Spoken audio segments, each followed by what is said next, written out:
how much longer is this stalemate expected to last? Here to break that down for us is National Taxpayers Union senior fellow Mattie Duppler. And Mattie, I wouldn't expect you to necessarily have the crystal ball answer to say, here's when a deal's going to get done. So let's dig into why it's problematic here, because as we've discussed, the extra unemployment benefits rolling off for Americans here. And we know that there are millions of Americans now unemployed who need some sort of life raft here. So what's your take on how this could get way worse the longer it drags on? Way worse rather than getting better. That is probably the protocol for Washington, D.C., as most voters watch what's happening here in the nation's capital. But two things I would say on that, Zach. One, of course, this negotiation over the extended unemployment benefits has been the sticking point for the last several weeks. Now, it's interesting over those last couple of weeks as that cliff has neared when that federal expansion expired, we've actually seen an improvement not just on initial claims, but also on those continuing claims. You saw that earlier this morning, as you previously covered. So it actually bolsters the argument, I think, for both sides. For those who are arguing that, the unemployment benefits were a disincentive to go back to work, they could point to this and say, well, listen, when the unemployment benefit expired, the unemployment situation got better. The people who are saying we need to continue those unemployment benefits can also look at this and say, we've still got almost 1 million people who are trying to get unemployment benefits, even with that expiration of the federal expansion. So I think both sides might feel like their side in negotiating has been bolstered by what's happening on the ground. But another point I want to make here is the way Washington normally works versus the way it's working right now. Typically, if you've got divided government like we have right now, Democrats controlling the House, Republicans controlling the Senate. The House passes a bill that kind of stakes their claim on the demands they're making in these negotiations. The Senate then would pass a bill, and those would get conferenced, maybe not officially, but certainly in negotiations between the leaders of the two parties. And then that bill will get passed through Congress and sent up to the White House to sign. With the enigma of President Trump, that process is completely broken down. We saw the House pass their bill last spring. Several months have gone by without a Senate response. Senate Republicans finally put forth their bill, a couple weeks ago, and they're worlds and worlds apart, which really leaves the negotiating pathway for the president and the administration to walk in and try and negotiate with Democrats. And that's what has been happening. You heard the president talk on Mornings with Maria this morning about mail-in ballots and the other things that Democrats have demanded that are extraneous to the coronavirus crisis. In normal times, those kinds of demands would fall off by the wayside because they simply would have been a flag planted in the ground. Today, because we've got the administration negotiating with Democrats and Senate Republicans watching and taking their cues from the administration, we still got a long way to go because the president has taken the bait from Democrats and talking about things that are completely unrelated to the only thing that's on voters' mind right now, which is the coronavirus pandemic. Yes, I think that's a good summary there as to why we are in this nightmare scenario. And really, when you think about it, I guess there was optimism that since they had already done this and a lot of these sticking points have been negotiated previously, of course, there's a lot more question marks about how long should this last now that we're here in August. But they do agree on stimulus checks. And that's one of the things I know a lot of our viewers are always interested in because, free money to them.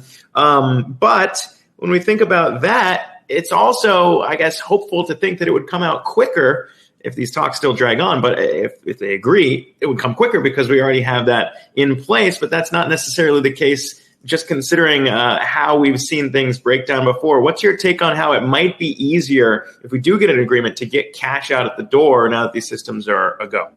Yeah, Zach, National Taxpayers Union, my organization, has been arguing from the get-go that what Congress should do, it should build on the success of the CARES Act because of course, that was a bipartisan bill that had buy-in from both sides and the president signed into law. So things like those PPP loans and extra support for businesses in the form of tax credits and those stimulus checks all could have been consensus items that we could have had done months and months ago. But of course, politics have gotten in the way. Now, the reason stimulus checks are so popular is because they are effective. President Bush elected to do this in 2008. The administration elected to do this in the spring because you can get them out the door pretty quickly. And Americans realize when they get a check that it feels like free money. Let's contrast that to what the president has decided to do with the payroll tax cut. Americans don't necessarily realize that they get a payroll tax cut because Americans, data shows, do not pay that close attention to their paycheck. Secondly, as we've talked about before, with over 50 million people filing for some form of unemployment over the course of this crisis, if you don't have a paycheck, you don't have a payroll tax to cut. So that's not going to affect the people who need it most. And then thirdly, it's just a morass of administrative rules to get that kind of thing out the door. It's not quick, easy, and painless like cutting a check, particularly since Treasury has already gone through this exercise in the spring. So I agree with you. Stimulus checks would be, I think, kind of the lowest common denominator here. We could see the two sides agree on that. But certainly because the stakes are so high now and we've waited so long to get an agreement, I don't see either side coming to the table with small ball items. They want a big deal, and those negotiations are still going to take some time to finish out. Yeah, not overlooking the fact that there are still a lot of questions about President Trump's plan on the payroll taxes and whether or not they'd be challenged in court. The U.S. Chamber of Commerce also sending a letter to Secretary Mnuchin yesterday about concerns that businesses have over who might be liable should that get reversed. Could turn into a whole big tax mess, and not to get into a discussion on what that tax mess might look like, but shifting. Come on, Zach, that's my bread and butter. I know it is. But we've only got so much time here. When shifting into kind of the other issues at hand, it would kind of be a little bit of an oversimplification.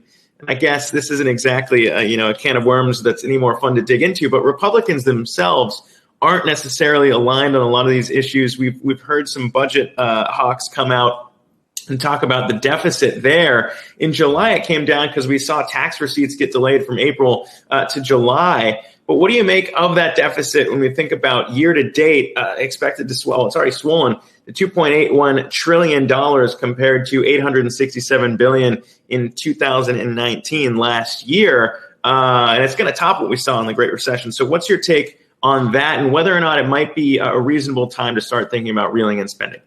Well, Zach, I have always warned that a fixation on the deficit is a little bit misplaced because the deficit is a pretty meaningless number between two very meaningful numbers. That is taxes and spending. If you're spending too much and not taking in enough on taxes, that's a problem. If you're taking in a ton on taxes and spending too little, that's also an imbalance that has a major effect. So when it comes to focusing on the deficit, I don't find it to be extremely meaningful when we're talking about what public policy is the right response to the current circumstances.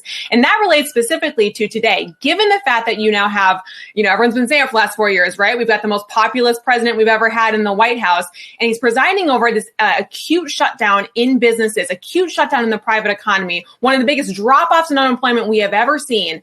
And so to argue that the government doesn't have a role and a responsibility to the employers and the workers who've been affected by that, I think is not just anathema to maybe the public understanding of populism, but anathema to really what I think voters across the political spectrum would say is the proper role of government. So as long as we're in the throes of what is an extraordinarily unique circumstance, I think questions about the deficit certainly are well-founded, and that's why NTU has been arguing that any kind of support that goes out the door needs to have safeguards so that those taxpayer dollars are being spent wisely. But I certainly think that the argument about the deficit shouldn't forestall the conversation about how important it is to have some kind of support, confidence, and certainty for business owners and workers as we try to get back to some semblance of normal, which we know could still be a far way off.